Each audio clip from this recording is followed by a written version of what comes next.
So, slowly and steadily, we're getting towards the grand final. We still find ourselves in the losers bracket of the Underdog Cup. And now we have Nakivin going up against Fischer's Fritz. So, Smokey, our Merc Master, has already been complaining about the maps that got banned out, because the maps that were banned by the blue team were Sky Temple and Dragonshire. Both maps that he apparently fancies for his Murky performance. But I'm not so sure that he's going to be allowed to play Murky anywhere else. We'll see how it goes. For now, Fischer's Fritz, though, definitely the fan favorite after the games that we got. Nakivin, they have plans, though. They want to make it to the grand final. And again, we're getting slowly and steadily closer and closer. It's a best-of-3 series. Heroes can only be played once. This is the Underdog Cup, so we're looking at the bottom of the skill level right now.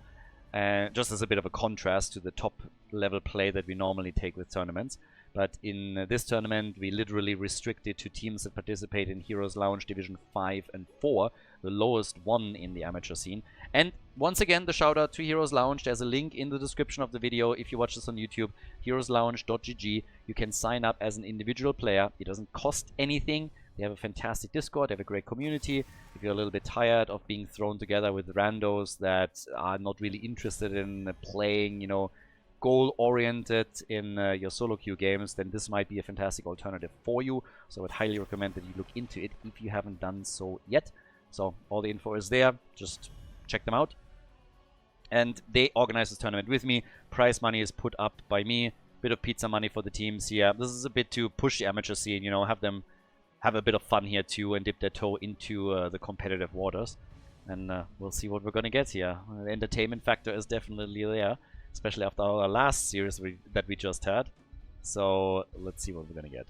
Right now we have Stukov banned and they got Kane. They're targeting Mixing with their bans. Okay. So Mixin is getting target banned right now. I think he's going to be happy about that. Let's see how deep that hero pool is. For now we get Jojo as our first pick for Pedro. Pedro was a bit of a fun one right now. I'm just having, every single time that I see Pedro pick a hero, that hero morphs into the face of Pedro Pascal. I actually can still remember when I first saw the actor. I think it was Narcos, and yeah, was he also Narcos Mexico? It was like one of the two. And I really liked him, and then he was just cast in everything to a degree where you're just like, dude, give it a rest. Just get off my screen. So my whole sympathies for the actor really started to flip. And then they had this one video, what was it? The movie Fantastic Four, where he did the promo with the female lead, and dude, I mean, okay, cringe vibes galore. That was yeah. So right now that guy has definitely some. Pedro had some weird vibes all of a sudden. So yeah, no thank you. But Leoki and Anduin are getting picked over here. We got Hanzo and Malthael. Wait, was that Fischer's Fritz when they played Anna Malthael? With the nano boosted Tormented Souls? Was that the red team? I know that we've seen it on Towers of Doom. I just can't remember 100% if this is actually something that they did or somebody else. So if they are going for an Anna pick now, then it's definitely going to be Malthael Tormented Souls. If not, Last Rites is of course way more likely. Sonya gets banned, another hero that Smokey has played in the previous series, albeit on Alderac Pass. Garrosh, okay. Gets the axe over here. And what are we getting as our double pick? Slithery. If you call yourself Slithery Snack, I want to see some more Abathur games from you. Just a given. With that name, certain expectations are going to be associated with you, and you have to fulfill them. We get Falstad and we get a Nubarak. Okay, so Cocoon, a bit more engaged. Falstad with a Gust. Maybe even some epic mount plays on level 20. Always a fan of that. But now the moment of truth when it comes to our support choice for... There's Anna. Tormented Souls Nano Boost. Told you. So, that's what we're gonna get. And then, last but not least, Seems like it's going to be a triple front line with Hanzo the only range damage dealer. It's the Vikings! Okay! Viking time for Smokey. I'm actually curious. Very curious to see if he can pull that one off. Yeah, Vikings for the red team. And how is Nakivin now going to react to this? So far, they have False that you can try to take out a couple of the Vikings. Maybe they have somebody that can play a decent assassin that can hunt them down slowly as their last pick. Or what was the plan here? Towers of Doom is our first map, and the final pick is Mephisto, ladies and gentlemen. Let's go. Game number 1 and the best of 3. Nakivin in blue on the left side. The Finnish team with Odorox on Nuburak. We get the slithery snack on Falstad. TT on Mephisto. Simba on Leoric. And Lazamehu is playing Anduin. As things get exciting on the red team. Over on the right with Jollyfella for the Vikings. Sorry, for the Fishers Fritz with the Vikings. We get Pedro on Johanna. Please don't kill me with Hanzo. Mixin going for Anna. And then Smokey on Malthael. The Tormented Souls pick basically a given at this point with the boost from Anna. And I mean, technically, I guess they could still go for something like Eye of Horus and Last Rites, but obviously, you would expect Tormented Souls to be boosted. We've seen that play before. Now a bit of action down at the bottom of the map, but the main question will be how well can Smokey play the Vikings? Are we having maybe some RTS background here for him? And actually, they swapped it over. Smokey is on Malthael, and it's Jolly that is playing the Vikings right now. So, yeah, same question, different player. On level 1, we're now getting the Gathering Storm stacks. Malthael went into On a Pale Horse, and Leo is already whacking away up at the top. And is getting some nice value over here. But yeah, RTS background always a plus when you're going for the Vikings. Any kind of control there and macro abilities are always welcome. They could have actually tried to go for the camp a little bit faster. If Jojo makes it play a bit deeper into that, she has a chance. But then again, it's not necessarily a given that you're winning that fight. So if you expose yourself that heavily, then you are committed. Right now, each team has their own pumpkins. Yeah, it's Halloween time after all over here.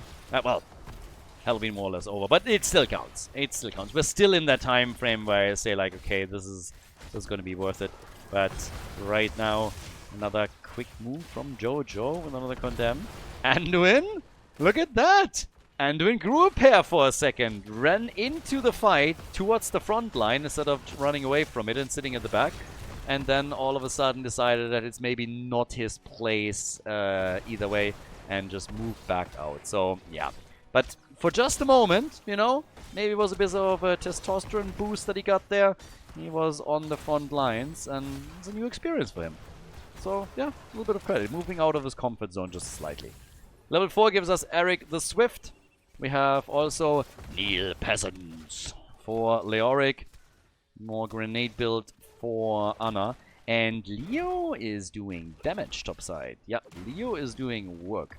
Now, there's a bit of a split happening here. Normally Leo would rotate between the lanes, but they decided they want to go for Leoric top lane, and Falstad is making the moves. So that leaves them a bit outnumbered at the bottom of the map, but currently it's working out for Nakivin. And the red team will most likely have to react to this, unless they're willing to lose a lot of ground up at the top. Triple altar is now coming up. Vikings could start to be a little bit sneaky, not only for the interrupt, but also trying to get their own channel.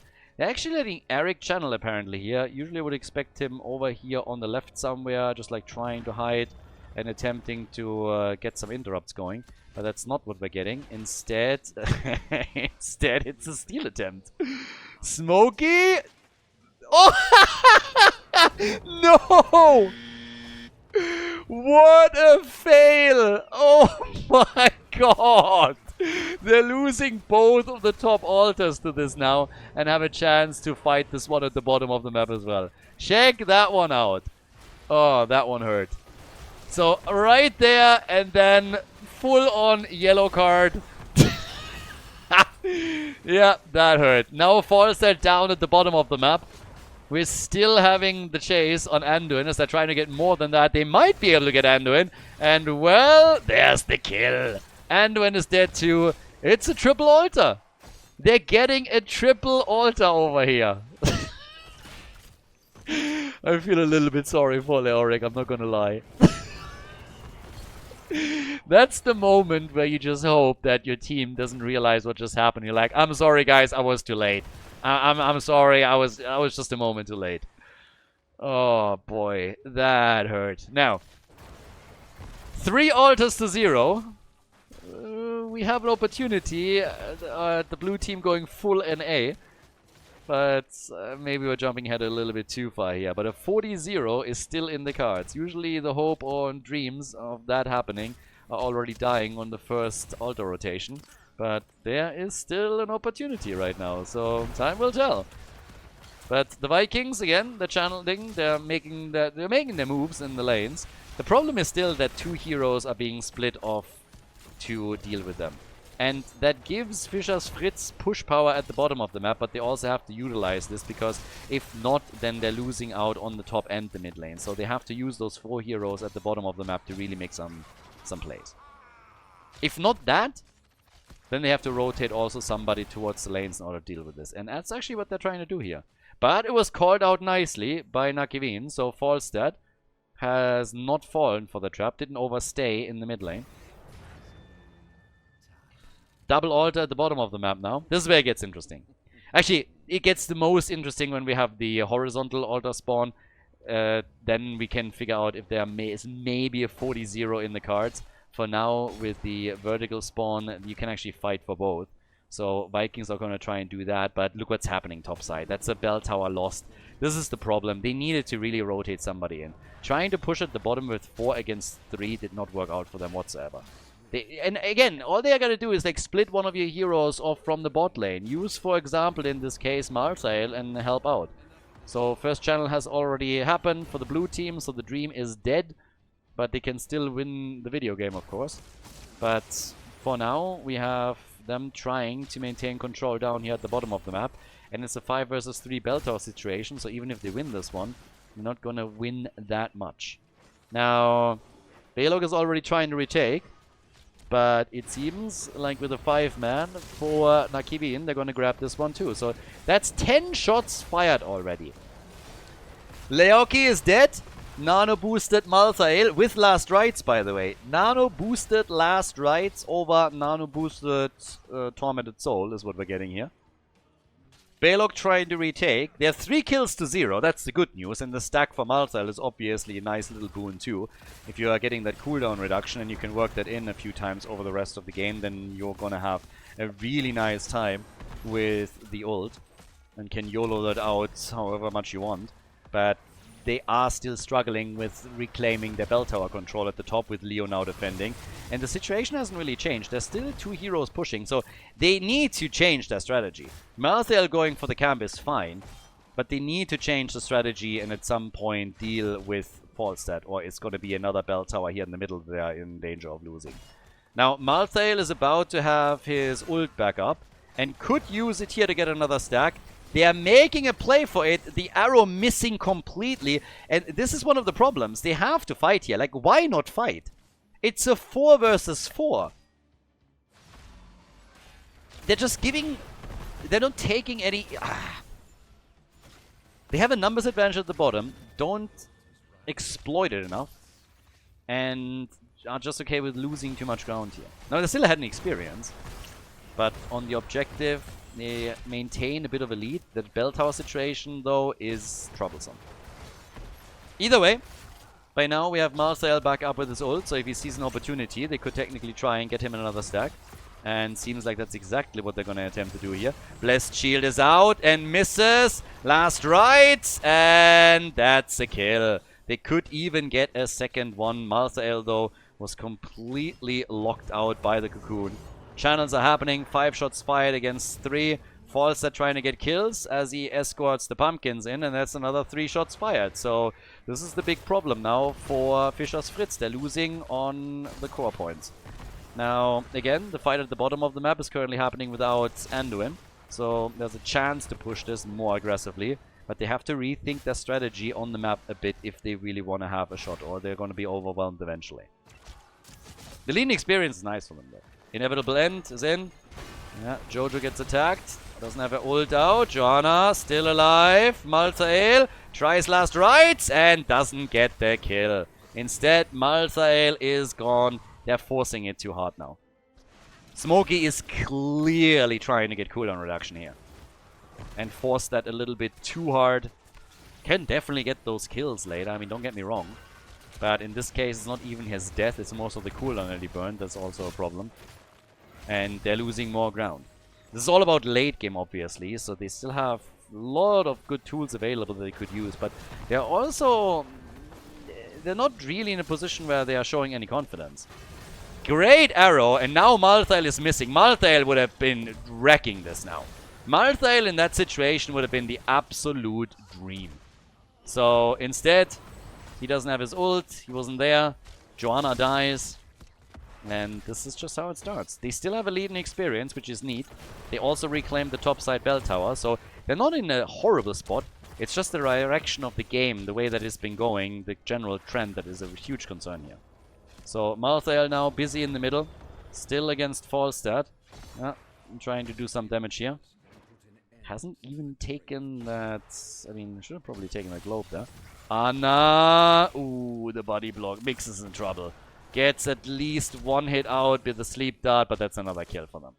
So, yep. The general trend of the game is not a good one for the red team. They're about to lose another altar here as Nakiveen, with 3 kills to 4, is now really applying the pressure. 18 points against 25 is what we're looking at. Leo gets attacked. Yeah, this might actually be the kill that they want. This is going to be the last rights kill if he keeps that up. No, the drain is a bit too much for him to handle. So Smokey has to retreat. Again, he's chasing this too hard right now. He wants the cooldown reduction. And I mean, good on him, but they have to play this a little bit more patiently with those kills and then really commit. And that's the problem that the red team had throughout the game so far, that they're not really committing to a lot of the fights. They are mostly disengaging whenever the opponent is trying to force something. So now the camp about to be taken. Once again, bit of a poke here. So far, nothing. Falstad pushing with Leoric.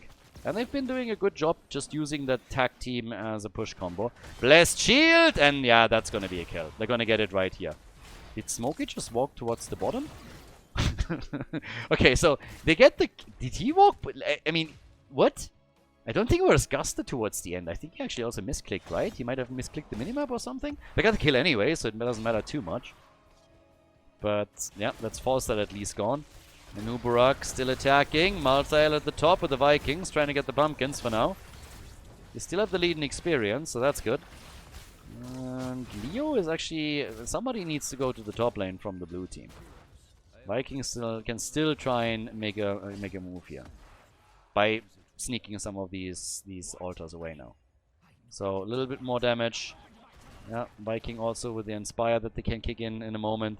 Simba is all alone against Malthael.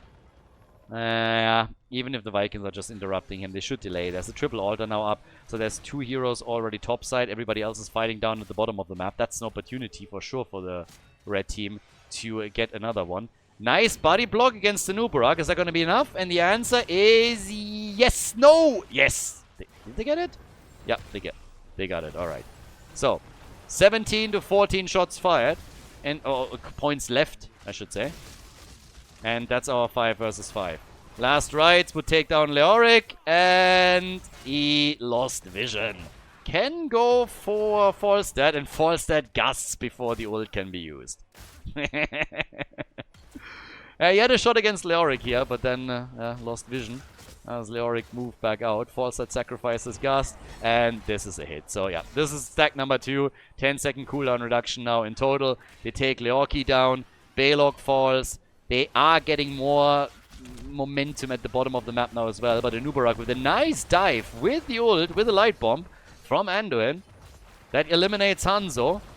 And Falstad is trying to look for an angle to flank in. Does not have a gust that he can use. So they're still trying to disengage here.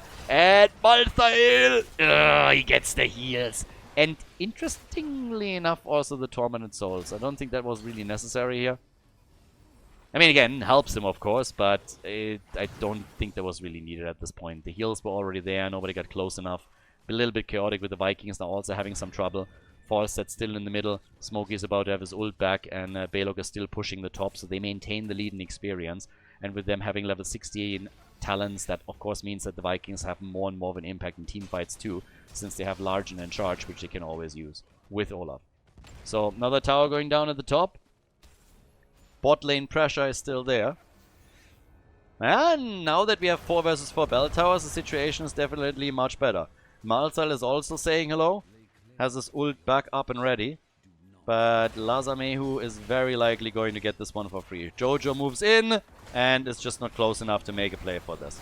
So they're getting easily pushed back. 10 points to 17 now on the core. With Malzael dishing out some damage, but yeah, they're falling behind on the core points. They get an early level 20, but they will only have a half level window, and that's just not enough. 40,000 damage for Hanzo, 47,000 for Mephisto, and yeah, up at the top, we still have Falstad trying to push this. Leo is pushing in the middle. Eric has to take care of this, take at least the minions out, and now they're trying to go for bell tower control at the bottom of the map. They're not getting a lot done here. They need to take those bell towers quickly. But the ult from Mephisto misses completely. Here's level 20. Yep. But what can they do with it? They need that bell tower, and they have pumpkins pushing. So this is the perfect opportunity to get that done. Get that bell tower right now, and then try and maintain that momentum for longer. So, pumpkins claimed. Or, well, bell tower claimed to the pumpkins. Level 20 any second now also for Nakivin. They have to maintain control more down at the bottom of the map. And top side, this is where the Vikings are still pushing. Balog is gone. And Smokey still with the damage in the middle. I mean, everybody seems to be afraid on the blue team side of that last right. Just dropping them. But they have level 20 talents now, so they can take these team fights. They're 7 points behind on the core. And the next auto spawn is down at the bottom of the map. They're driving in on Smokey, and Malzael is gone. That death was honestly not needed. Falstad nearly eliminated as a result. If they can somehow block a Nubarak, then they still have a chance to go for the channel, by the way. And yep, they get the channel for free. Malzael came back and died again. They at least got Falstad, and they got the altar. But Malzael literally came back through his 20 and instantly died again. That's what just happened here. It's still 7 kills to 7 and now 4 versus 4 on the map.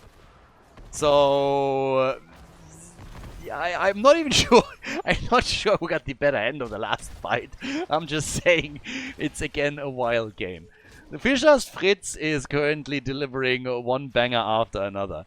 That Dragonshy game in the previous series was already incredible. If you haven't watched that, check it out on the YouTube channel. It was amazing. It was honestly a hoot and a half. Like one of the funniest games I haven't seen in a long time. And now we're seeing something quite similar happening on Towers of Doom. Not quite on the same meme level, but still a couple of great moves here. So the Vikings, they're still pushing. Vikings are doing their thing now with the Fury of the Storm, boosting all of this, of course, even further. Leo's now dealing with that as we speak. We have 10-second cooldown reduction for Malthael, who's currently at 3 deaths and 42,000 damage. Pumpkins galore everywhere. Next channel is topside, horizontal. And yeah, they actually go for the boss. Alright. And I don't think anybody is going to be in time to deal with this. They are trying to force the fight afterwards from the looks of it though. So they're starting to come in here. Could try and force it. There's pumpkins at the bottom of the map. Vikings aren't here. And the shots are fired. That puts them down to 6 points on the core. So this is where it gets awkward. Falstad is going to try and defend the bot lane, obviously. The pumpkins are pushing in there, so somebody needs to do it. It's going to be the global. The fight at the top. Vikings should channel this immediately. And then they can fight over here on the left. But, yeah, we have Eric starting to channel. They can then get the rest of the Vikings also to help out. As long as Olaf down here is doing his thing, it's fine. Okay, they get the stun out. Good damage. Falstad. Careful. And he's gone. So is Leoric, though. Third stack. Oh, my God, Hanzo. Yeah, they got the channels. 2 points to 6 on the core. Okay. Now we're talking. 2 points to 6 on the core. And with Leo gone, the team is pushing. They want another bell tower. They're coming to the middle, trying to take the bell tower down. Gust into the corner. They could take the wall out. Didn't do that. And now Jojo is dead. Now Jojo is history. She's gone for another minute. Vikings are pushing at the top together with the next minion camp. Inspire buff triggered, obviously. So they're doing their thing here. Malthael back down bot lane. 15-second cooldown reduction now. So he's currently, or he's about to have his ult back. And Jojo will arrive in time for the next fight. All they need is a single channel. With the Vikings, that's always in the cards. They want that camp too. Falstad isn't here. Here's the Entomb from Leoric. Leo came in, and Malthael is dead. Can buy back though. Malthael is back. The pumpkins have been stolen. But as long as they don't lose anybody else, they are going to be ready to fight. Cocoon is being used. They need some defense down here, and they just swamped it.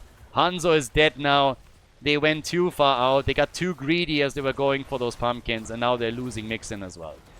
Mixin dies, and this is likely going to be game. With the Vikings, they had a great shot here, but this is now trouble. They're trying to push the lanes with the Inspire buff and the Vikings. Smokey is moving in, but the full barrage is not possible anymore because, again, the channel is happening. Now, to be fair, if they get all of those altars... Nah, they have to get all of the altars in order to make this work.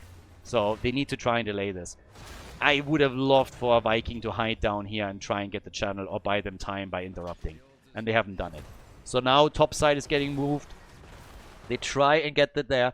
Needs to attack. If he attacks and they get the Inspire buff, then they have the top side bell tower. But nope, not happening. There's the kill. And that's likely going to be game. 4 shots fired. Slithery with the next shot. That's 2 points to 2 right now. And that is game. That is game as Nakiveen takes the lead in the best of 3 series in the losers bracket. GG. And yeah, played. We're going to head in game number 2 in a second. Guys, if you enjoy the content, if you like the coverage here, please subscribe to the channel and like the video. It really helps to spread the videos to people that were interested in Heroes of the Storm in the past and might rejoin the game. So spread the love a little bit, help to promote the games here, like and subscribe, and I hope that you enjoy the rest of the series. Map number 2. Let's go. Cursed Hollow, everybody. Nakiveen has taken the lead over Fischer's Fritz. And it was, I mean, again, it was a very chaotic map, but there was a big chance for the red team, I think, to win it. They had the double altar spawn coming up. They just were getting greedy, trying to go for the pumpkins.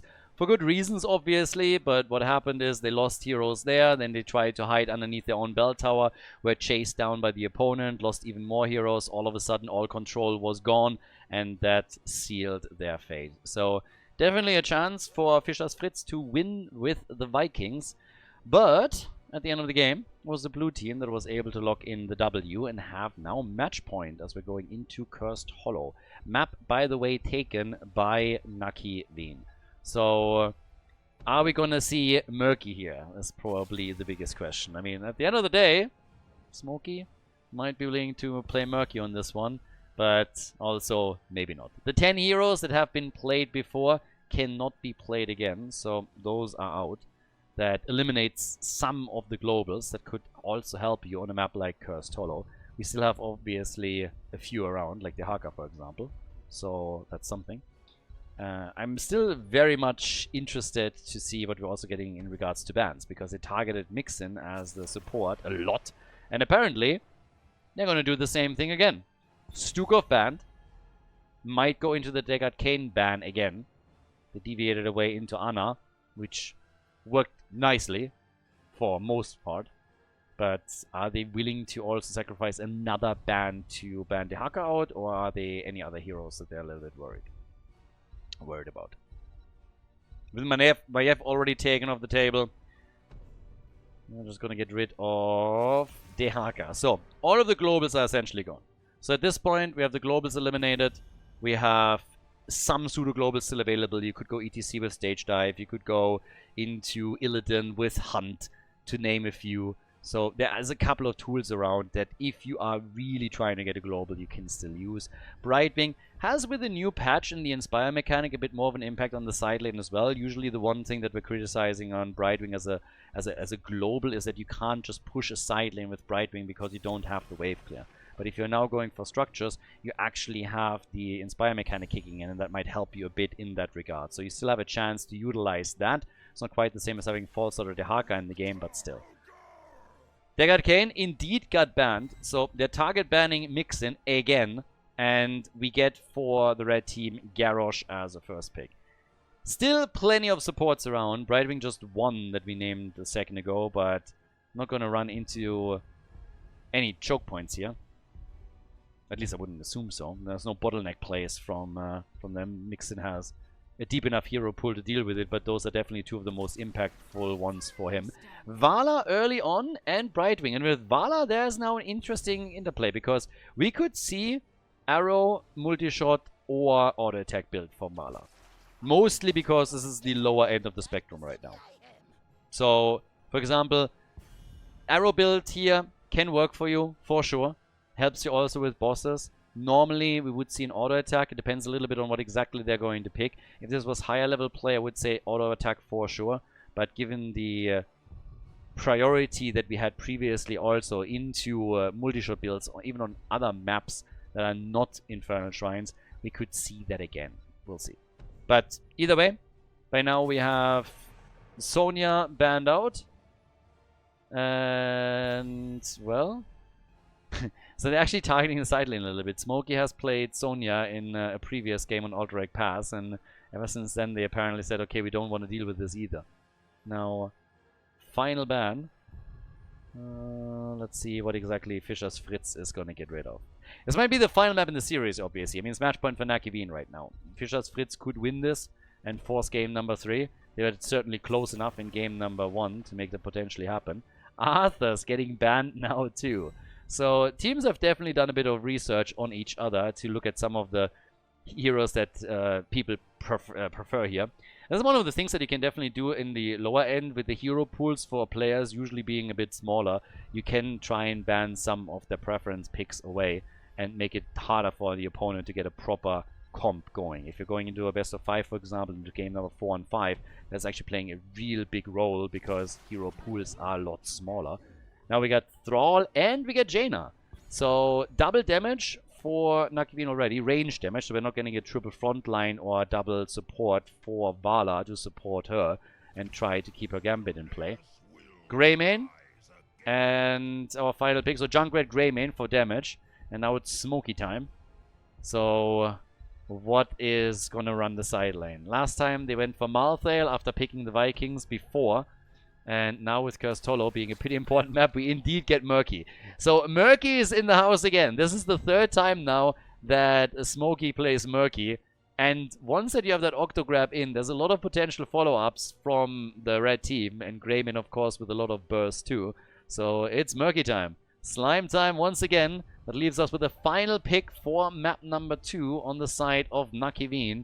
The blue team, they still need the main tank. Don't think we're going to get anything crazy here. Final pick. And it's Mei. Alright, Mei's in the house. We get the double frost with Mei and Jaina. And let's see what the two teams can do right now. Ladies and gentlemen, map number 2, Khaldor.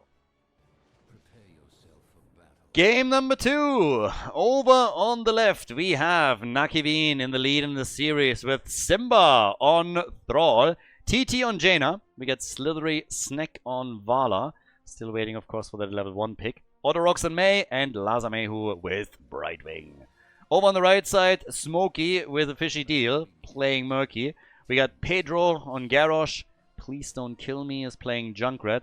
Mixin on Lucio, as a lot of his supports were actually banned out by the blue team.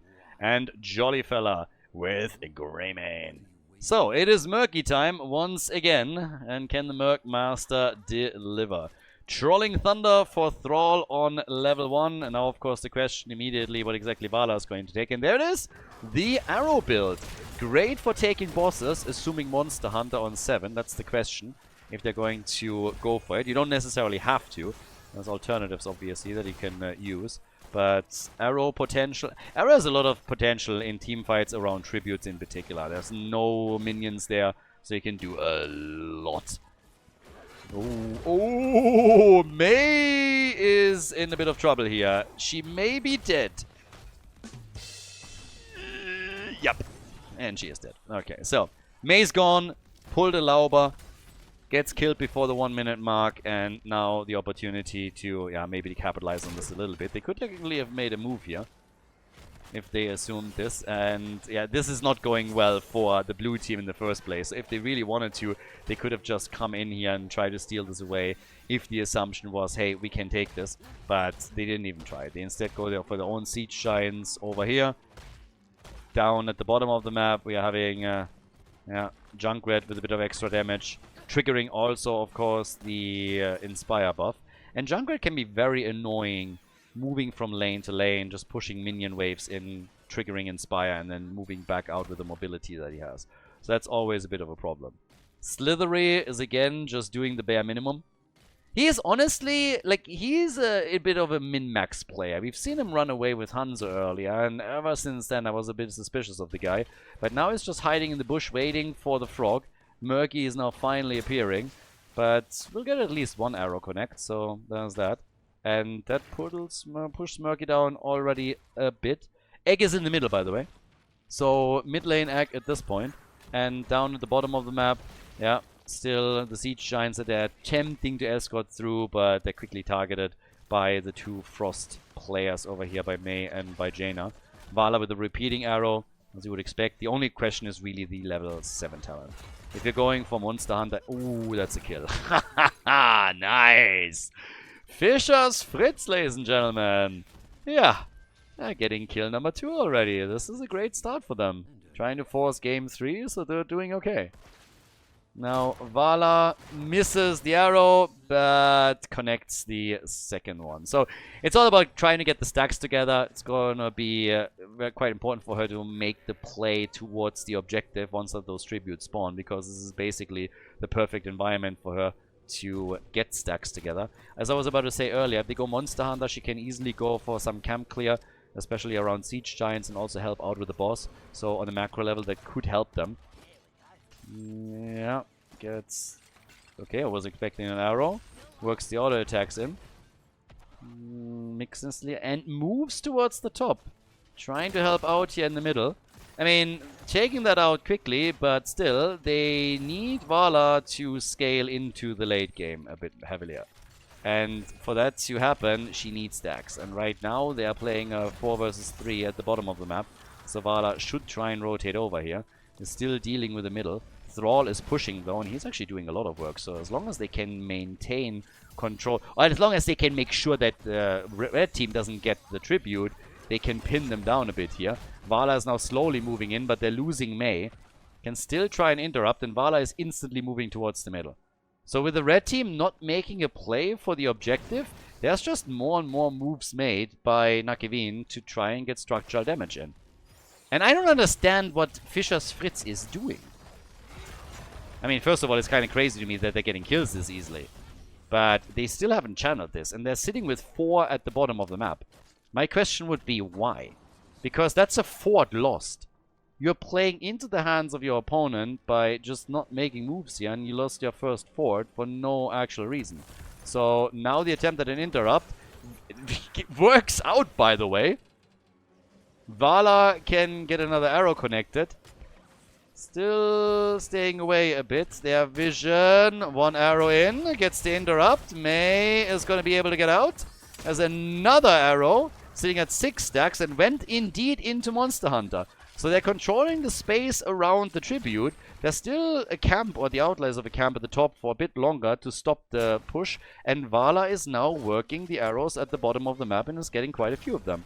Nobody is dealing with Murky at the top. That's definitely a bit of a problem. Yeah, grenades are being eaten so that Vala can channel, and she's not able to get that through, so now they are losing time. Murky rotates from lane to lane. There's a quick flip. Vala, and she's basically dead. Could have... I think she had the cooldown though to get another arrow out.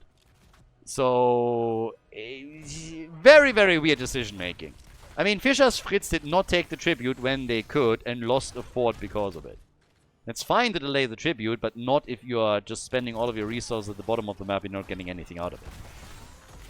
Murky with the fishy deal is stealing the camp away. They're a bit ahead in experience now as well. They want the push at the bottom lane too. Thrall is now moving from lane to lane the entire time. And as long as the team is keeping this one up, they're fine here. Vala is defending, and again, she has Monster Hunter now, so that helps her to take this on a bit faster. Level 10 abilities are ready. That gives us for Murky, of course, also Octograb. I am still flabbergasted by the fact that they are not taking that tribute. There's no real reason. They're obviously trying to force the fight at the bottom of the map and just delay all of this. They're getting kills that they shouldn't get as a result, which I guess it's working out for them, but this shouldn't work either. And they already lost the topside forts, and now finally this one falls too. I mean, at the end of the day, as long as they're getting their kills, it's fine. The problem for the blue team is simply they can't get kills. 0 kills to 7. This is brutal. So this is actually playing... It should technically play into the hands of the blue team, but they are still not able to win any of these fights, which is why at the end of the day it's a bit meaningless. So, I mean, good for Fischer's Fritz. But it's now a fort for fort. And they try and go for the bot lane. Yeah, for the bot lane boss now. So, seems like the red team hasn't even going for the boss directly. They're going for the bruiser camp first. But with especially Vala down here, even with only 8 stacks, this is still decent damage that they have at this point. So, well, that's my goal. But again, red team got pretty lucky that the blue team didn't play this right after the fort. So it's a bit strange. Top side, there is a chance for even go for a double boss play right now. Defense at the bottom of the map is obviously already starting up. So the blue team should honestly try and get something out of this. They're attempting to burn down the minion wave in the middle. And that's what they're doing. But taking the wall is essentially a minimum. They don't have... I mean, Mei should also make sure that they're not getting flanked here, so should be a bit careful. But I really don't like that they're not trying to get more of that situation. Okay, now with Thrall at the bot lane they do. Okay, my bad. So they have Thrall at the bottom of the map. They get the entire wall. He has an early game boss that's not that strong yet. Now we get the channel attempt at the tribute, so tribute number 1. And this is where Vala... She should have been with the team a bit earlier, as I already said, to try and get the stacks together. They need her in the late game. If you're going for an arrow build with this, then you need to make sure that you're getting decent stacks so that you can... run in the late game with Acrobat and really just absolutely crush them. Stay away from Murky and Garrosh, they're going to be fine. Murky gets immediately killed. Ult is out. And yep, they used a lot. Yeah, with Thrall now coming in, they can technically try and push them back. Vala's already gotten 2 or 3 stacks throughout the battle up here. And now they're zoning them out even further. This is way more like what they should have done previously. Vala gets another connect, and now they're going to go for the tribute. Murky is on the way down to the bottom of the map and do his thing here.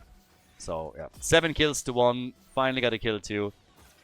But, again, the kill count is their biggest concern right now. When you look at the damage output, for example, we have 20,000 for Junkrat.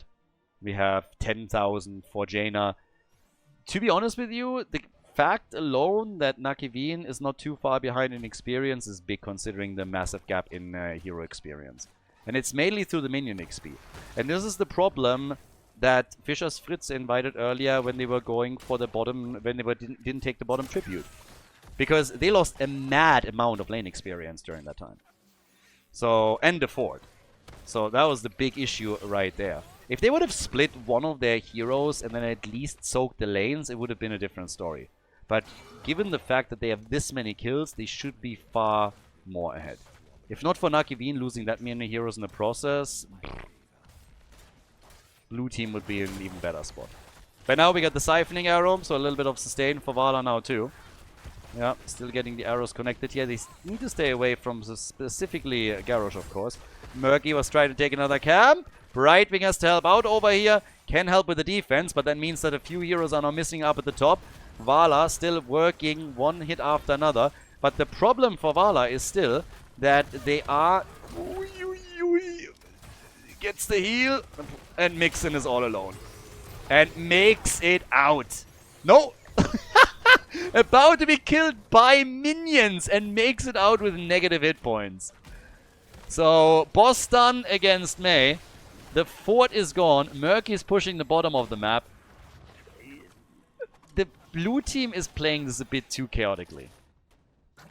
The general strategy for the red team is a bit meh. But it's working because the blue team is not responding properly. So Vala is now at the bottom of the map trying to deal with Murky. In the meantime, we're having 2 forts destroyed. Another tribute up. This could be a curse even. Gap in experience is not too big. Vala needs to already start to make a move towards the middle, and they really need to fight for this one now, unless they're willing to give up the curse. And I don't think that they're willing to do that. In the middle, there's still a bit of XP that they could technically try and get, but Vala has clearly been ordered to join the team. But now Mei is in trouble and is instantly gone. They can't get a counter kill right away. So, yeah, they're losing these fights too hard. This is the big problem. 8 kills to 1. That gives the momentum. Initially, the issue for Fischer's Fritz was that they soaked the lanes really, really badly with that bot lane pressure. But now they are having all the momentum in the world. The blue team is still not able to get these kills. There's a push for the fort in the middle, which will fall for sure. Level 16 talents are now available too. Murky is able to get a bit momentum down at the bottom of the map. We're now 12 minutes in and Vala is only at 14 stacks, so even the late game potential of the team is not looking all that great. That's another issue that they're facing here. And more walls will fall. Only lane that is not really too much in trouble is the top lane, because there's a camp still pushing, so that slows the entire process down. Mei again flipped in by Garrosh. They're going in with the Earthquake. Vala finally with a couple of hits. They lose Mei, but they might get the counter kills now. Murky is gone. They're trying for Greymane. Jaina with a slow, and they still are not. Maybe now they can go for Greymane. And he gets saved by 20 hit points by Pedro. Another hit. Vala with another arrow gets 2. And they still can't get the kill. You got to be kidding. What on earth? Oh my god. I mean, at least Vala got a few stacks, but that hurts. Holy cow. First it was topside Nixon with Lucio that got away with 12 HP. And now we get the rest of the team just disengaging in that fight in the middle with nothing essentially left. Now the blue team still has a shot at bringing this back, but this is a bit tricky. On 16 we get Manticore now. Mixon is still sniffing this out, and the more time the blue team spends now with a 5-man at the bottom of the map, the more space Murky has at the top. They know Murky is there. Jaina gets actually hit by the root. They can go for the boss yet. It's a 5 versus 4. They kind of know this. They get the ice wall here. Yeah, no real threat of that having a big deal. But again, they can now go to the top, deal with, first of all, Murky. And then the chance to maybe even take the second boss if they go there in time. Their problem, again, will be getting kills. If at any point they're starting to get the kills here, Murky actually dying to what exactly? To the minions, maybe to the catapult. So Thrall is missing at the bottom of the map, but they're trying to get work done. Arrow missing from Snake. Yeah. Gets hit. Jumps out. Has the reset, gets at least 1 arrow, but Murky's trying to flank in and is going to get the Octograb on Vala.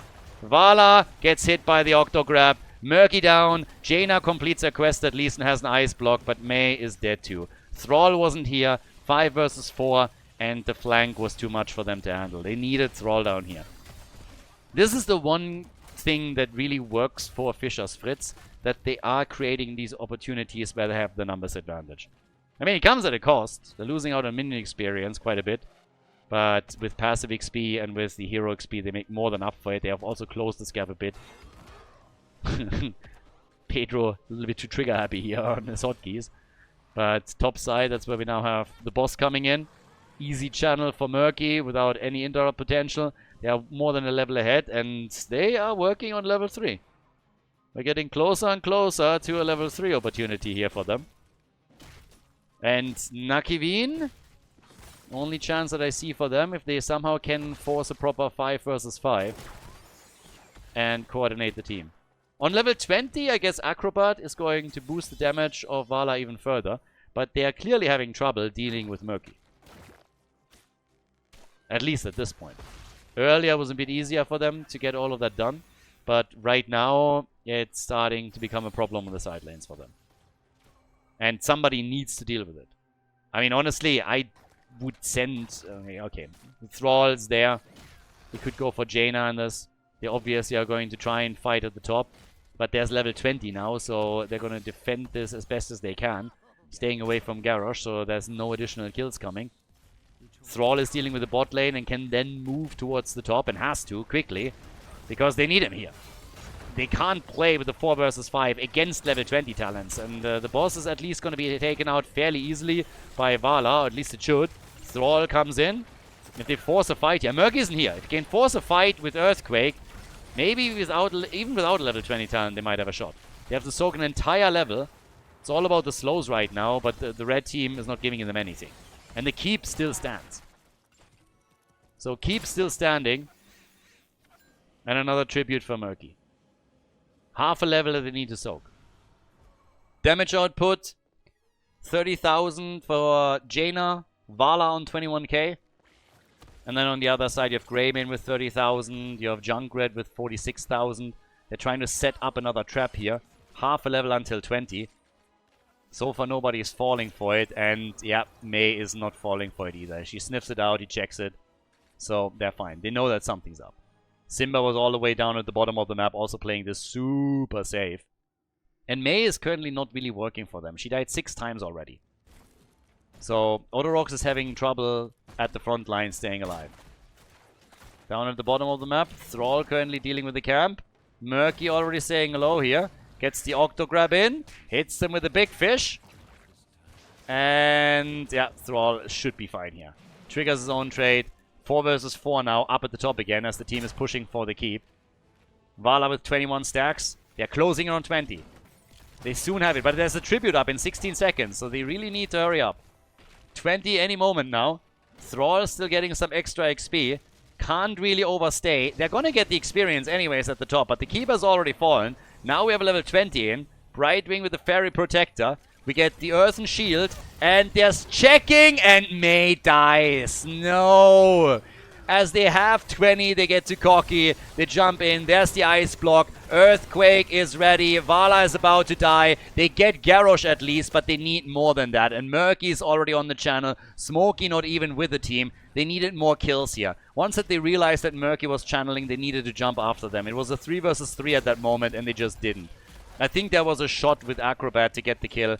Now we have 26 stacks, but they are already starting to dive in pretty deep. Murky in particular, obviously. Absolutely no fear. Gets the ult out once again. Vala is all alone, surrounded. Tries to jump out. Connects an arrow after another, but the keep is about to fall. At the bottom of the map, we are also seeing more damage done against the final structure.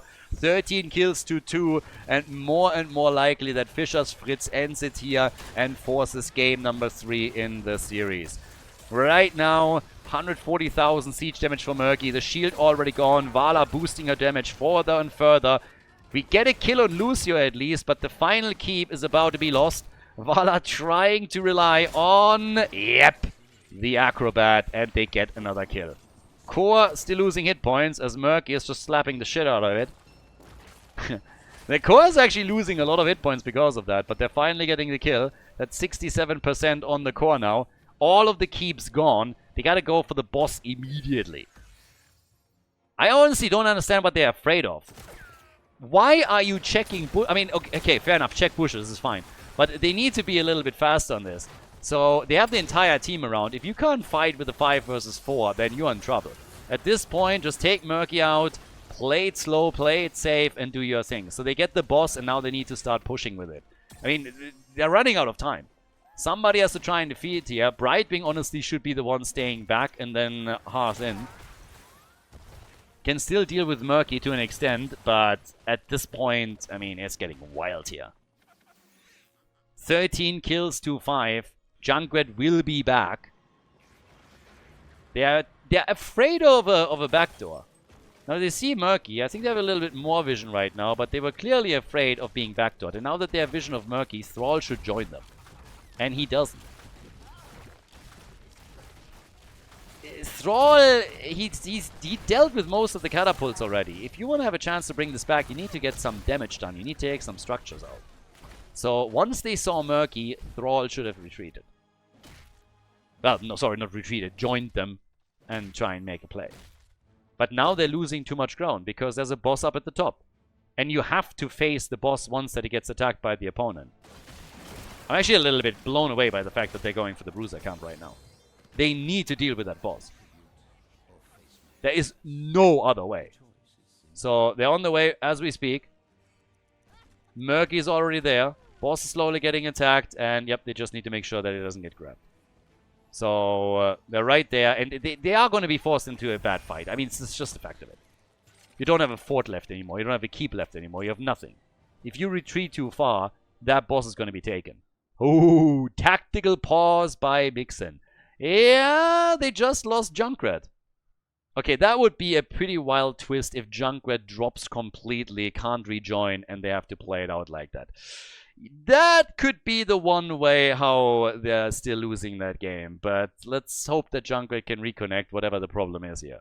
And we're back. Apparently crash on Junkrat, but we're fine. Murky is obviously starting to push the lanes a little bit. Top lane already with 3 catapults coming in. Vala is trying back in order to deal with it. She just needs to take the catapults out. Everything else is not all that important. Get a couple of arrows connected and then retreat immediately back towards the fight at the top. So the red team is now trying to go for this. Murky is getting the tribute at the bottom of the map. That also means that Murky is missing. This is 4 heroes pushing for the boss. This is the best chance that Nakiveen has. Take this team fight.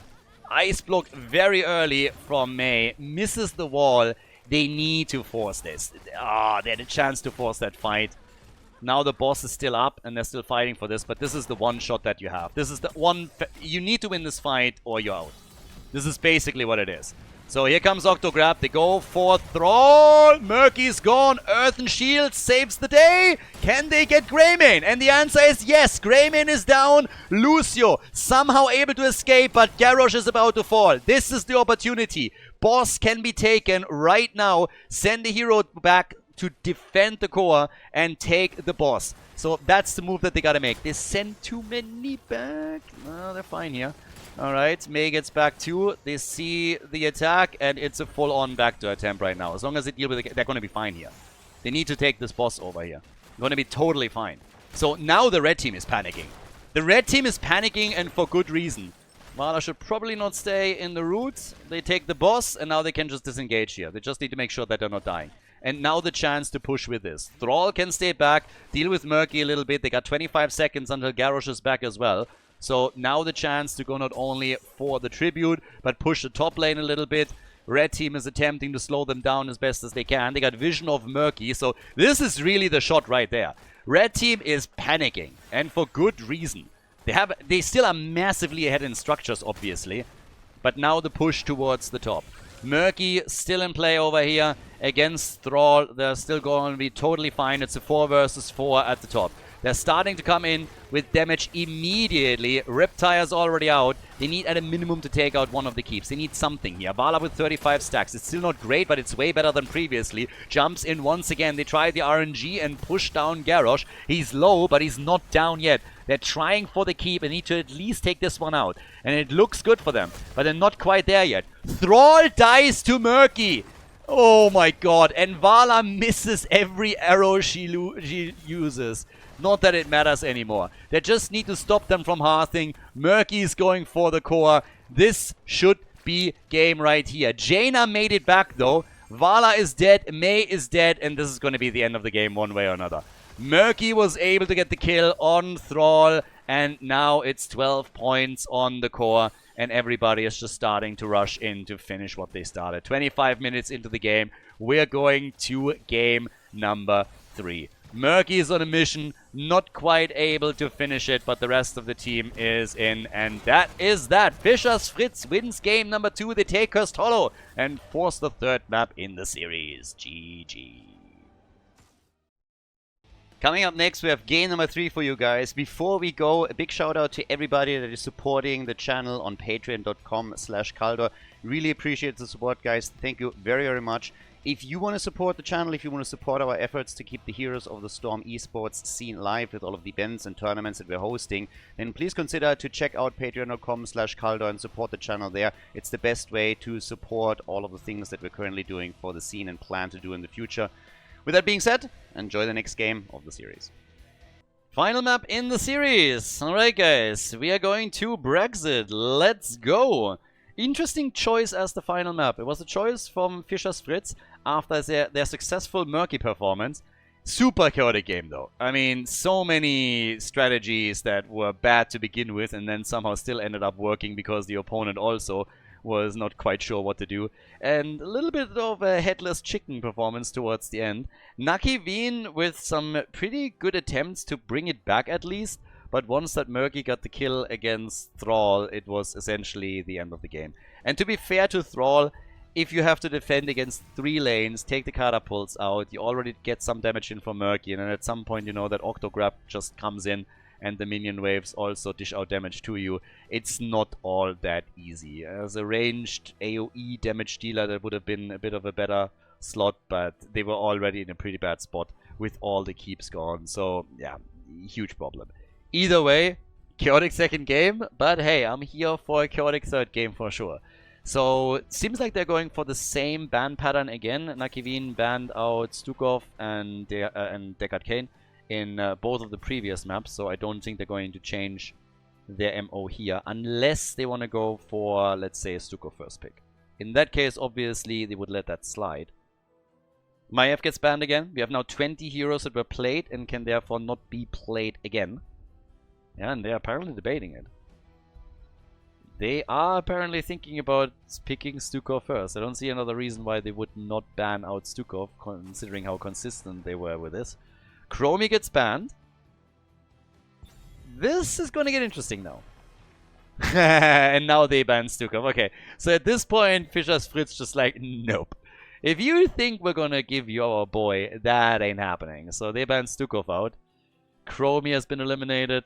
And now, of course, the question what exactly Nucky Wien is going to spec into after their plan A has been successfully disrupted.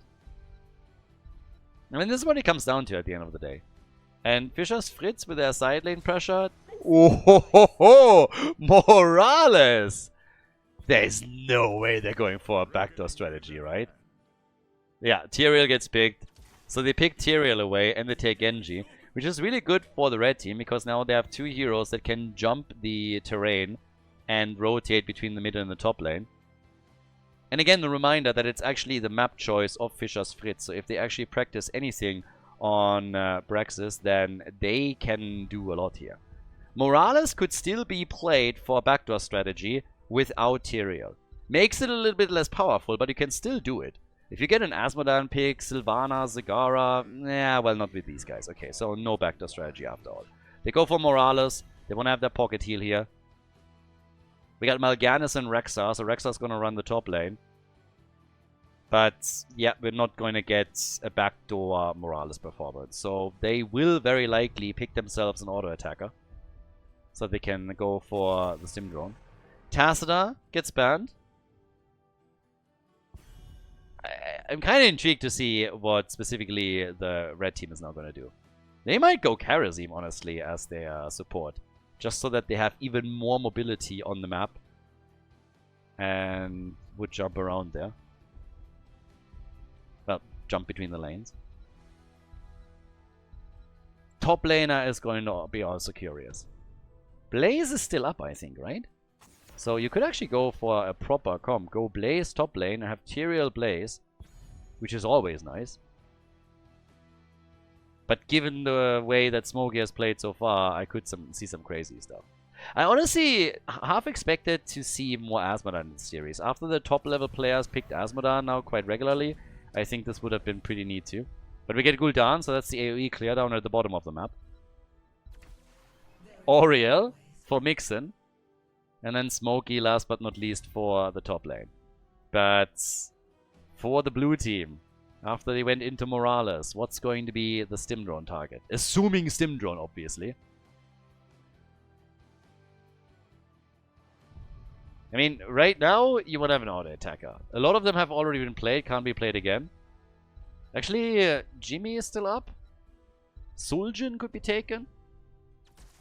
There's Suljin, and they go for Varian. So we have Varian. Wait, what? Please don't tell me. Are we getting meme plates? Varian Mal'Ganis? Or is this going to be Smash? They're not really going Taunt, right? Taunt plus Mal'Ganis? Plus Rexa? No, Atanis, no. No. Why? Why, Atanis? Oh my god, what a fail on the side lane. They go for Trash Tannis in game 3. Guys, final map. Let's go. Nakiveen against Fischer's Fritz. Smokey, you're killing me. Game 3 and he picks Trash Tannis. Over on the left, we get TT for Nakiveen on Rexa.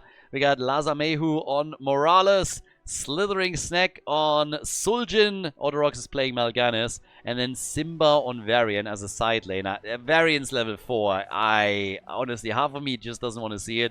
Half of me is excited. I don't know what to think about this.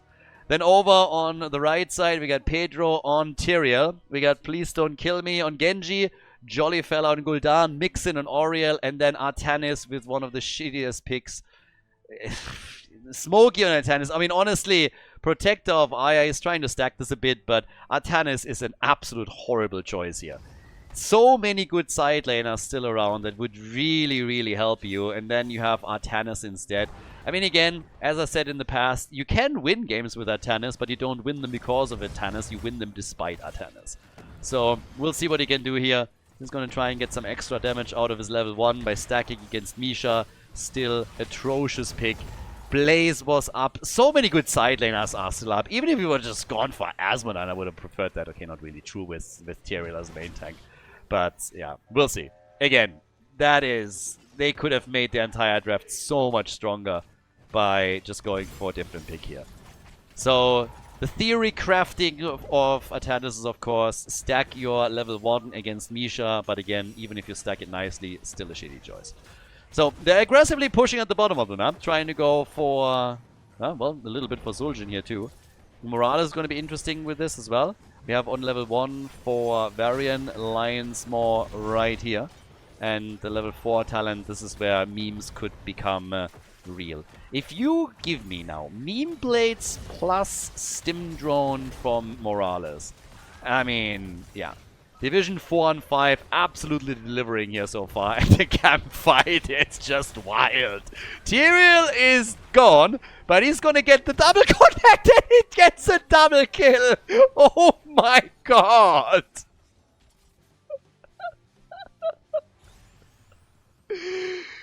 What on earth am I watching? This game is already delivering on level 1. Check this one out. Insane. They killed Tyrael, they fell for the trap, and then both Mal'Ganis and Varian died to a Tyrael explosion. So the percentage points are kicking in too. They might have the first objective locked as well. But, well, with the blue team now starting to invade at the bottom of the map, they have to give it up at least for now. Artanis is all the way up at the top of the map, still, of course, coming in with these auto attacks the entire time, trying to stack his level 1 as best as he can. We're having, at the same time, stacks coming together for Gul'dan too. Level 4 talents are going to be there soon as well. And there's the moment of truth for Varian. And we get Smash. Varian is just unleashing all of the anger, sorrow, despair, and horror that he has from having Anduin as a son. So he's just going to yell his pain out to the world the entire time. And you will hear it throughout the game. So they're trying to burst with this a little bit. Still an interesting choice. I mean, you could have gone Imperius, for example. He has the damage output and gives you an additional CC as well. So they decided in favor of Varian. Imperius could have also run the top lane, by the way, just saying. So, Varian... oh, there is a little bit of help that Artanis gets right now with Genji moving in, and that's a kill!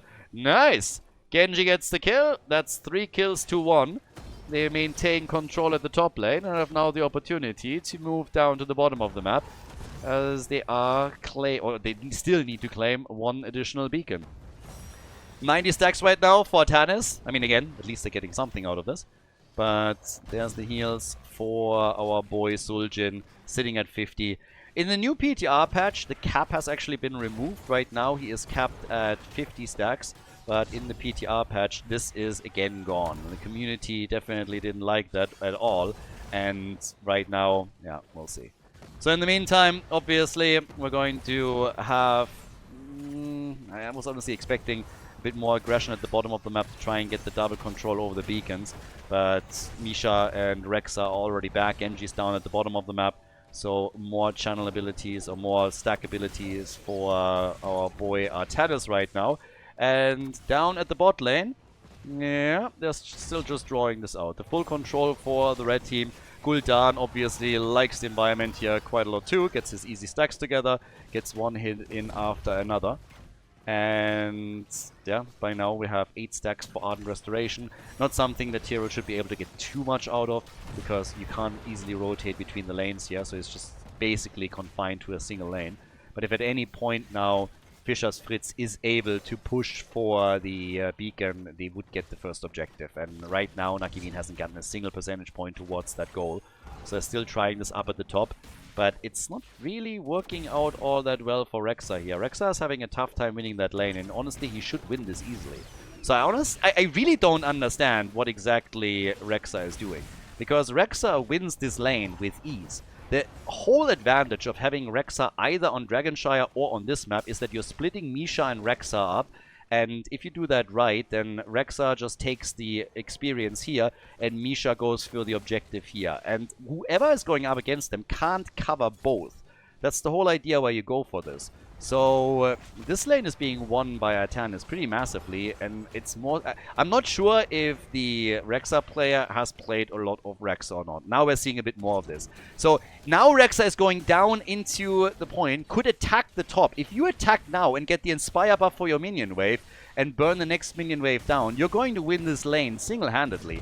But this is not happening, so Rexa is misplaying this hard right now, which makes this real easy for Fischer's Fritz, because normally what would happen is that Rexa is taking control of the beacon, or at least threatens it.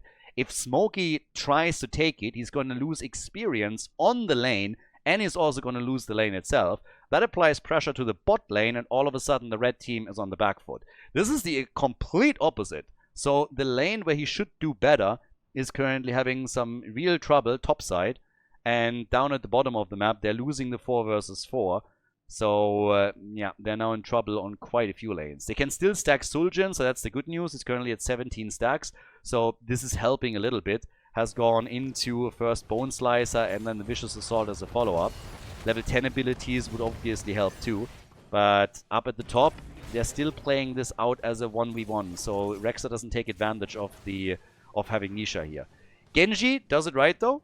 The occasional rotation towards the top is exactly what Genji is needed for, to make sure that he can start to get some extra damage onto Rexa, makes it easier for Artanis in general. Artanis actually had to go back for mana, so it's one of the reasons why Genji took over.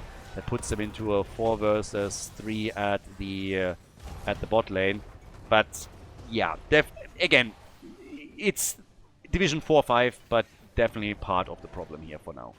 So they're double tanking the top again. There was a bit of an advantage for a short period of time where the blue team got progress. They're at 32% right now. Having the numbers advantage at the bottom of the map certainly helps. There's the setup, and they get the kill. But Varian is dead too. So Varian is dead as well. He's gone too. And again, yeah. You need to split those two. TT. I don't know if TT played Rexa before. I really don't. This is a problem. Not split it. This is the whole advantage of running Rexa. Doesn't matter if it's on Braxis or on Dragonshire. This is the whole advantage of playing that hero here. And he's not using it.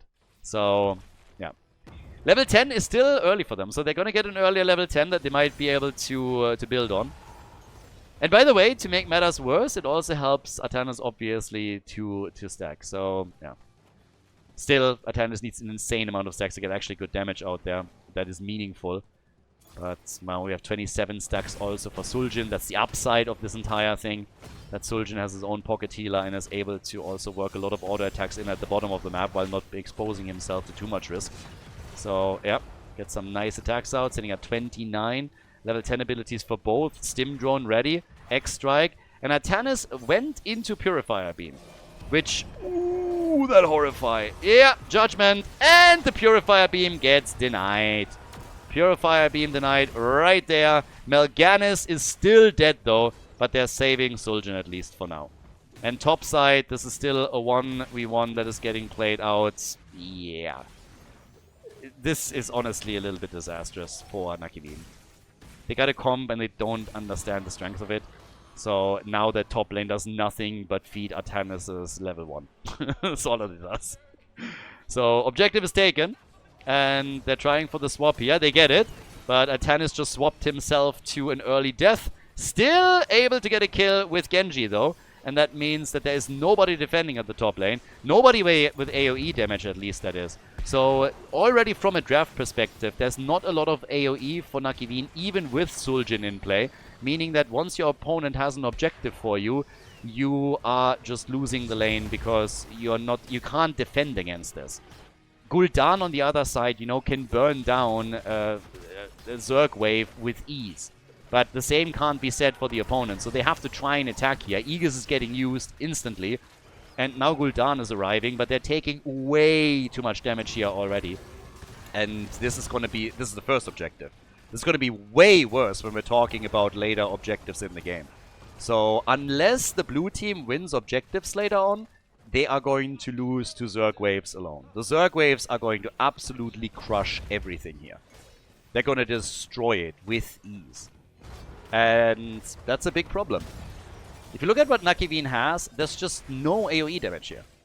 There's nothing for them to deal with the objective once that it's claimed. So that's a huge problem.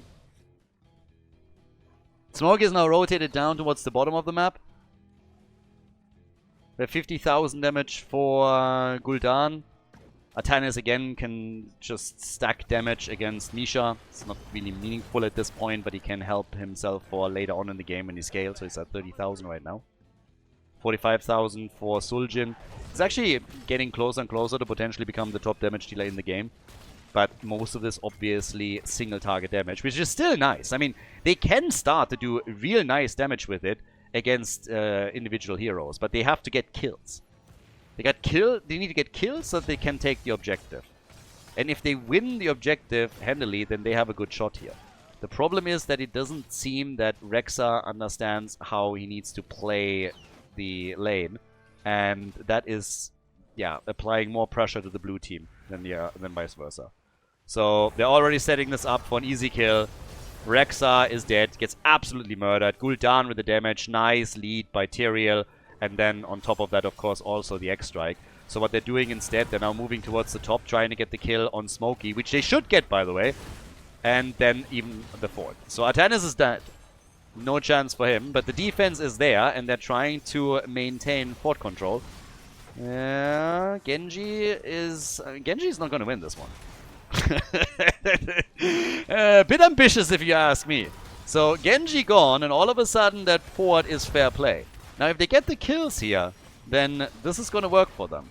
They need to work around the kills. This is the important part. Beacons are now activating again, and then they have to make their play there. Mixin is getting attacked. They can slow him down, and yeah, they can't. So, down at the bottom of the map, TT still doing his best to stay on track and not fall too far behind here. We got now 53,000 for Suljin, so as expected, he's the top damage dealer for the team. And we'll see how far ahead they are getting on the objective. I suppose that we're going to see at least somebody venture out towards the top beacon in order to grab this. Artanis, again, doing what he is best at. He is dying. So yeah, Trash Tanis is dead again. Just being used as a bit of a punching ball right here. But they are taking control of the top. So 12% is all that they were able to get. But now in a 5 versus 4, they can make a move for the bottom fort. Genji is sneaking this in though. Horrify used. Judgment! And Suljin is still alive, gets the stim drone, and is immediately starting to whack away here. They're not quite getting a kill, but the progress is working for Fischer's Fritz. Genji sneakily moved into the back and took it, so now they're getting ahead here. There's still pressure at the top through the wave. They are stopping it at 42%, but they need more. They need kills. Nice cleave. Aegis out! And they still can't quite get the kill, but they're getting close. So right here, the chance to maybe still push for that fort. But again, the lack of having some actual AoE or burst damage is a problem. So no stutter stabbing from Slithery Snack right now. Once that the ult is out from Atanis, he needs to stutter step around those plays a little bit if they want to have a shot here. Still that pocket heal though, and it's an enormous amount of damage, and Atanis is dead again. The liability is gone. They go for Varian, he's dead as well. Genji is gone. Genji gone, and now Pedro in trouble too. Team fights is the one thing where the blue team has an opportunity to potentially take it, and now they're taking Teriel down too. So they're getting there. They're starting to get kills. 10 kills to 8, level 16 is ready. Still the attack at the top, the wall basically falling. They need to take control of the top again. I actually don't understand why no... Okay, Rexa is moving top now. It needs to be a little bit crisper for them if they want to have a shot here. But taking that fort, super important for them right now.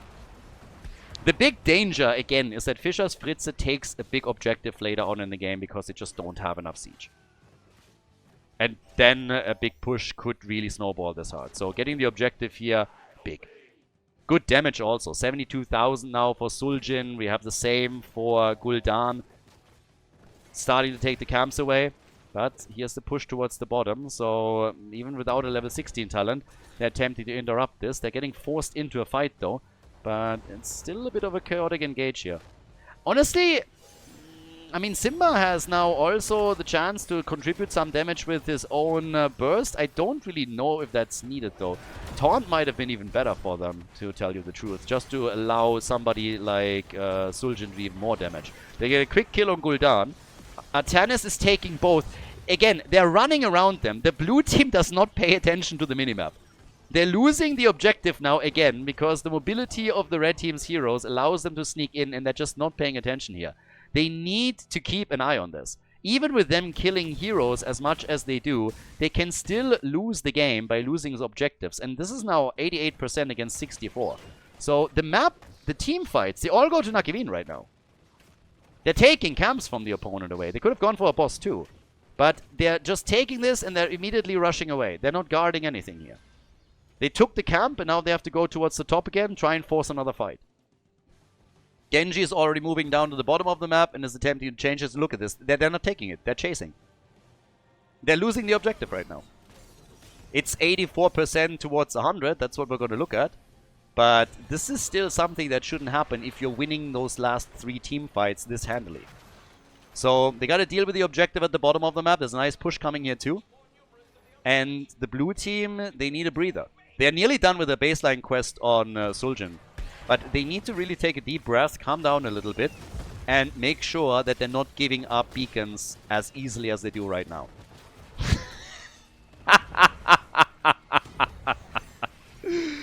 Oh my god, he died to the minion wave.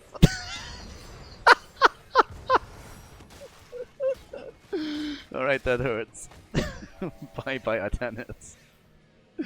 So, yeah. 12 kills to 8, level 18 versus level 17. They defended the bot lane nicely because, well... Oh, and they want to go for the boss now. It's actually kind of funny. They buy themselves time by not taking the Zerg wave down too quickly. So yeah, blue team still fine here. They might still try and go for the boss, but now it's a 5 versus 4. The one thing that I really need to see as well is that later on, when the Purifier Beam is used on Suljin again, that Suljin stutter steps around it.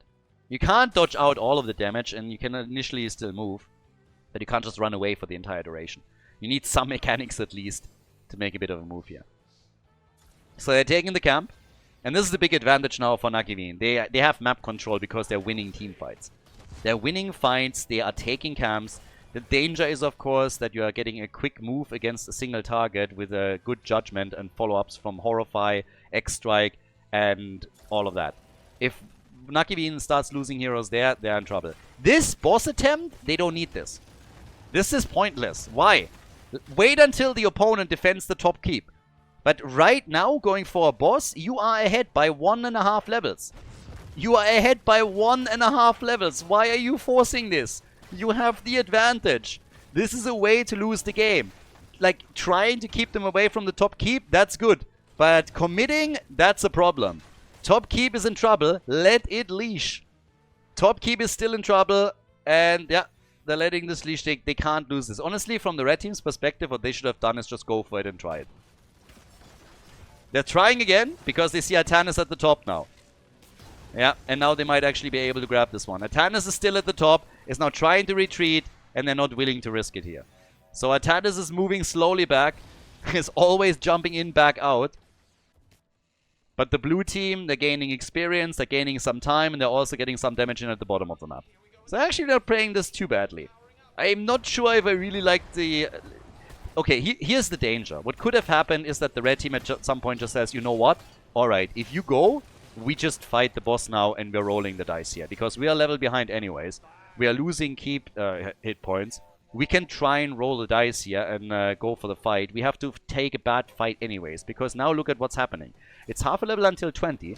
If the blue team gets 20, they can go for a boss with a massive talent advantage. So any fight from here on out is better for the red team. The red team has to take a risk at some point anyways. So for the blue team, I wouldn't give them that opportunity. Move away here. Just buy some time. Morales gets attacked. Mocus Forales! And there's the kill. They gave them an opportunity. They took it. And now, well, they're starting to lose ground. There's the problem right there. Rexa is dead as well. Mal'Ganis is about to go down too. And now they're going to go for the boss. Was no reason anymore to stick around there. Could have moved back, wait for 20, and then make your plays. Now we have the objective is taken, or will be taken. Boss is getting attacked as well. And all of a sudden, they find themselves in a really difficult spot. They were ahead by 1.5 levels just a couple of seconds ago, and in a really nice spot overall in the game. And now, they're in the super awkward spot where you have... Well, you still have your 2 forts, but you're going to lose the objective, and there's a boss as well. And that's without a lot of wave clear. So finally they're making some moves on a macro level to try and get the objective, so that's the good news. At least stopping that is going to help. But, well, they didn't even stop it. It was only contested and Smokey took it. They immediately retreated. So Suljin can deal with the boss at the bottom of the map. And, well, here we are. The red team did the only thing that they really were supposed to do. They fought before the opponent could get level 20. Suljin gets attacked, he should be fine, has also his ult up, so anything else would shock me. But, yeah, Atanas still getting attacked here, and he has level 20 right now. But the Zerg wave is big, and it's going to push through the top. So they're losing the second fort too. As long as they're keeping their keeps, they're going to be fine. But that brought Fischer's Fritz back. So, and here you can see the problem. This is taking them a long time. And that's with the 5-man. And look what the red team is doing. They're not even bothering. They're just pushing at the bottom of the map. They want level 20, obviously, but they also want to soften up this keep a little bit and open the wall up. So the top side fort is gone. 12 kills to 10. It's a crazy series, honestly. I mean, mistakes made on both sides, and it makes it pretty entertaining. But I have no idea who's going to take this. But this still is a bit of a wild game, honestly. So, yeah, there we are. Top lane, Rexa, he had his troubles this game. Both of the keeps on the red team side are super low, by the way. And here they still need to try and somehow defend. So yeah, Suljin comes in, cleaves out the back, and they can defend this one. So this is essentially reset, and now we are on level 20 on both sides. So with that, we now have also Armani Resilience, obviously. Judgment has been upgraded. Yeah, they try to go for the camps here. Blue team is pretty afraid of fights. The only thing that can really screw them in a fight is a really nice initiation from Tyrael with follow-ups on someone like Morales. Or a glorious Horrify. Everything else, once that's out, they are kind of fine here. So they don't want to get split too much. And the blue team, the red team is doing a pretty decent job trying to just like sneak in from the sides. But if they're at any point getting caught themselves, like here for example, that could quickly turn against them. Exactly like this. Horrify is out, Genji gets away, but now that Horrify is used, you want that fight. Yeah, and they're coming in swinging. They really want that fight right now. Suljin has his ult and is just wrecking them. Gets his own ult out and absolutely murders the entire team. The ult of Trash Tannis does nothing. Absolutely nothing in that situation. As long as Suljin pops his own ult, he's totally fine. He's now at 100,000 damage against 103,000. They're taking the next camp. They need to send somebody back to deal with this, but now the keeps need to fall. I mean, honestly, you could argue that you can go for core here, but even if you don't go for the core, just take at least both of the keeps out. Those are basically your options. So right now, that last fight just showcased this perfectly. Once Horrify was out, they just murdered it. Suljin's on a 60-second cooldown, but... oh, that's game. That's game. Morales has her ult, and this is it. Morales has the ult, and they're burning this down. That's a 5-man team wipe. Trash Tannis delivers again. Nucky Veen in a crazy series with some crazy back and forth stuff, and we have Nucky Veen advancing to the next round of the losers bracket as Fischer's Fritz drops out of the tournament. GG.